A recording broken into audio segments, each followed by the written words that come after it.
Good morning and welcome to my kitchen. Today I would like to make breakfast. Apple cinnamon pancakes. Those were very popular in Poland, still are. Lots of people make them and there's so many different recipes and variations of it. And you can use any fruits of your choice, really. My grandma's favorite was using dough with yeast and of course that smell, the aroma in the house. I mean, this is something that I can never forget. Brings lots of memories. Today, the recipe is very simple using baking soda and baking powder. They're still yummy, delicious, and simple to make. Apple cinnamon pancakes. Welcome to my kitchen and thank you for watching. For the ingredients today, 250 milliliters of warm milk, 2 cups of flour, 1 tablespoon of softened butter, 2 eggs, half a teaspoon of baking powder, half a teaspoon of baking soda, vanilla extract, cinnamon, 3 to 4 tablespoons of brown sugar, depending how sweet you want the pancakes to be, and 2 to 3 apples. And these are the ingredients that I need for those pancakes today. First thing to do is make that dough. In my warm milk, there is 1 tablespoon of butter. Why warm? So the butter can melt. And eggs are also room temperature.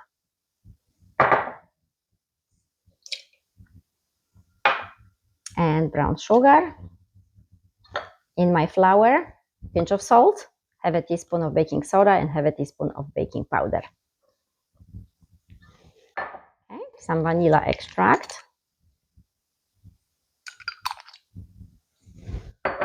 And depending how much you like cinnamon, you can put 1 teaspoon or a couple teaspoons. My kids are not big on it, so I will probably use just 1.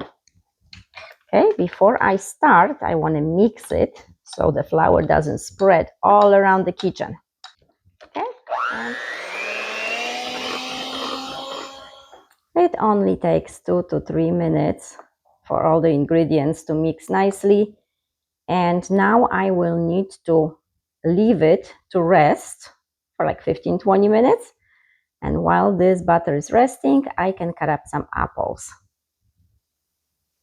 It's kind of like, as far as the apples go, you can either use a shredder, the bigger one, or cut small, dice it into small pieces. And this is what I'm doing.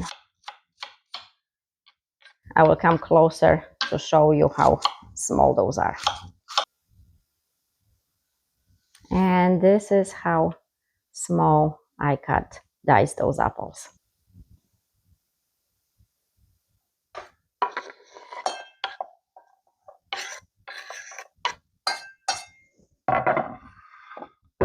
Okay, a little bit of cinnamon on it, a little bit of that brown sugar, mix it up and let it rest for a little bit. So here, a little bit cinnamon and sugar helps the apples release juice. Some apples are more juicy than others. If you have a lot of juice, discard it before you put it in your butter. You don't want your pancakes to fall apart for you. Okay. And now 15 minutes passed. And I can put apples in that butter. Those pancakes should be called apples in pancakes, not pancakes with apples, because you will have lots of delicious sweet apples in it. Okay, so first thing is I put some oil on the pan. I need them warm. And I like to use a piece of paper towel to spread the oil around, and I don't put much oil.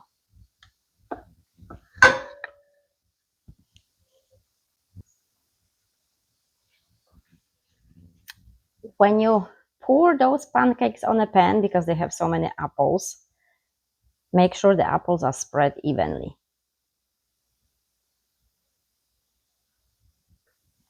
And as you can see, one pan with the pancakes is ready, even though I put those later, and both are the same medium heat. Some pans are faster to heat and some slower. You have to pay attention what kind of pans you have in the house. Okay, seems like this one is ready as well.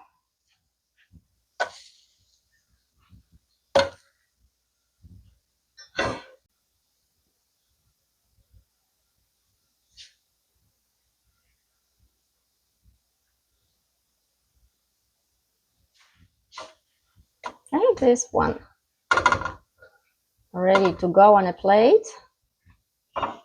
And again, when I put it on oil, just a couple drops, and with a towel, spread the oil around, and at the same time, I pick up any burned little pieces on my pan, so the next pancakes don't have those pieces underneath.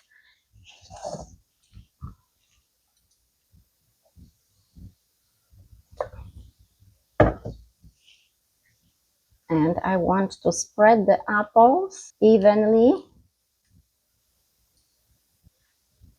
Okay, and those are ready as well. Okay, and you can see little pieces, burnt pieces from the butter. So that's why I like to use towel with oil to clean the pan, so my next pancakes don't have any burnt spots.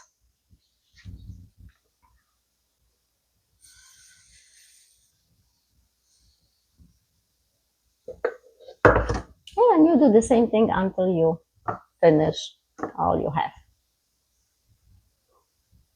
A few more minutes and I can enjoy my breakfast.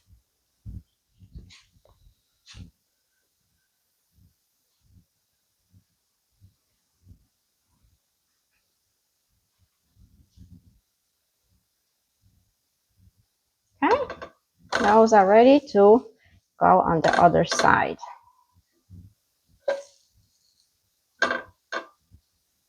One more thing to remember, second time around your pan is a little bit more hot now, so you may lower the heat.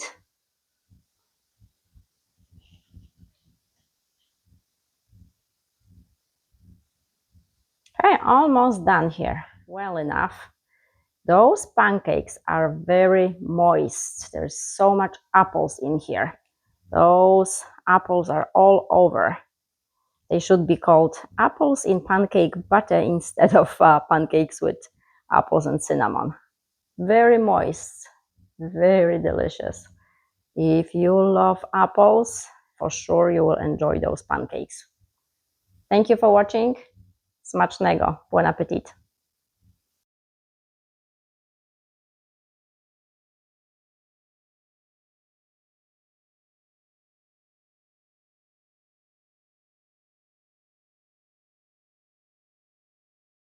I would like to let you know why I am a big fan of using scale instead of the cups.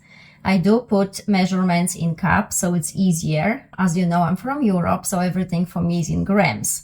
And here in United States, any recipes you have is usually in cups. But I want you to pay attention to one thing, so take it as a tip. I learned by mistakes because I've done it before. So I have put together a flour, the same flour, all-purpose flour, into the same measuring cups. Exactly 2 cups in here and exactly 2 cups in here. But I want to measure it using the scale and show you if there is a difference and how much of a difference it can be.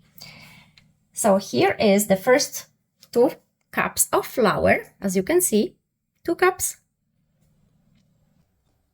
And here is exactly 2 cups. All around. No cheating. And I will turn on, and there's nothing here. My scale. So it's set to 0. Maybe I should show you. So it's set to 0. If you can see. Okay, and I will put the first 2 cups in. And it says it is 248 grams.